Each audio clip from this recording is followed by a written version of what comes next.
Hi friends, எல்லோரும் எப்படி இருக்கீங்க? எல்லோரும் நல்லா இருக்கீங்க நம்புகிறேன். இன்றைக்கி வந்து முருங்கைக்கீரை பொடி செய்ய போகிறோம்.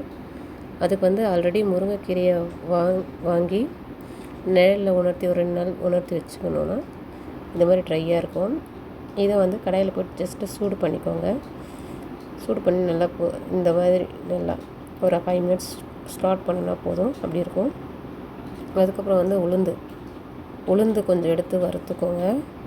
உளுந்து, கடலைப்பருப்பு, அப்புறம் வந்து துவரம்பருப்பு, இது 3 கொஞ்சோண்டு பொட்டுக்கடலை கூட போட்டுக்கலாம், நல்லாயிருக்கும்.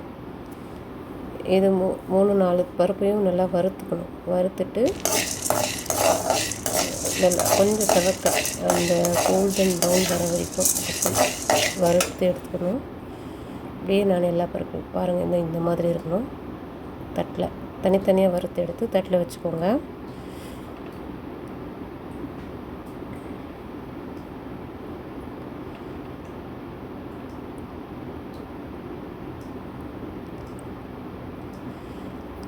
அப்படி தனியாக அழகாக இன்னொரு தட்டில் வச்சுக்கணும். இது இப்போ வந்து துவரம்பருப்பு, காஞ்ச மிளகா, டேஸ்ட்டுக்கு ஏற்ற மாதிரி காஞ்ச மிளகா போட்டுக்கோங்க. காஞ்ச மிளகா நான் வந்து ஒரு 3 போட்டிருக்கேன். ரொம்ப காரம் வேணான்னு நினைக்கிறவங்க இன்னொன்று கூட கம்மி பண்ணிக்கலாம்.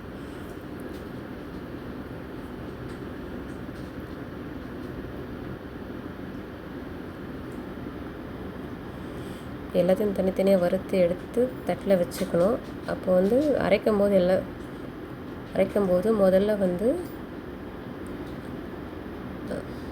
முருங்கைக்கீரை மட்டும் முதல்ல ஒரு ஓட்டு பல்ஸில் போட்டிங்கன்னா எல்லாம் பொடியாகிடும்.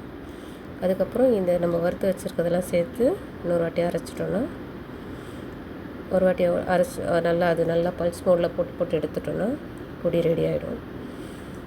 லைக் எண்ணெய் வச்சு நல்லெண்ணெய் ஊற்றி சாப்பிட்லாம். அப்படி இல்லைன்னா நெய் ஊற்றி கூட சாப்பிட்லாம். பருப்பு பொடி மாதிரி இருக்கும். அவ்வளோதான், வறுக்க வேண்டிய ஐட்டம் முடிஞ்சிச்சு. இப்போது கொஞ்சம் நேரம் ஆற வச்சுட்டு வறுத்துடலாம். இப்போ வந்து ஜாரில் போட்டுக்கலாம். ஜாரில் போட்டு அரைச்சிடலாம். ஃபஸ்ட்டு முருங்கைக்கீரை மட்டும் அப்புறம் வந்து அது அடித்ததுக்கப்புறம் பருப்பெல்லாம் போட்டு அரைச்சோம். நல்லா பொடி ஆகிடுச்சு பாருங்கள். இப்போ ரெடியாக இருக்குது சாப்பிட்றதுக்கு. இட்லி தோசை மேலே போட்டுக்கலாம், நல்லாயிருக்கும். தோசை மேலே போட்டு சாப்பிட்லாம். ப்ளஸ் சாப்பாடு கூட நெய் ஊற்றி சூடாக நெய் கொஞ்சம் காய்ச்சி ஊற்றி சாப்பிட்லாம், நல்லாயிருக்கும். தேங்க்யூ. இது மாதிரி தான் அரைச்சிக்கணும், நல்லாயிருக்கும்.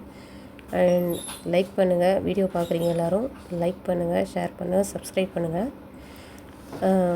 ஃப்ரெண்ட்ஸுக்கு ஷேர் பண்ணுங்கள். இது வந்து முருங்கைக்கீரை அயன் சத்து ரொம்ப இருக்கும். அதை வந்து பசங்க சாப்பிட மாட்டாங்க இல்லையா? இந்த மாதிரி செஞ்சு கொடுத்தோன்னா சாப்பிடுவாங்க.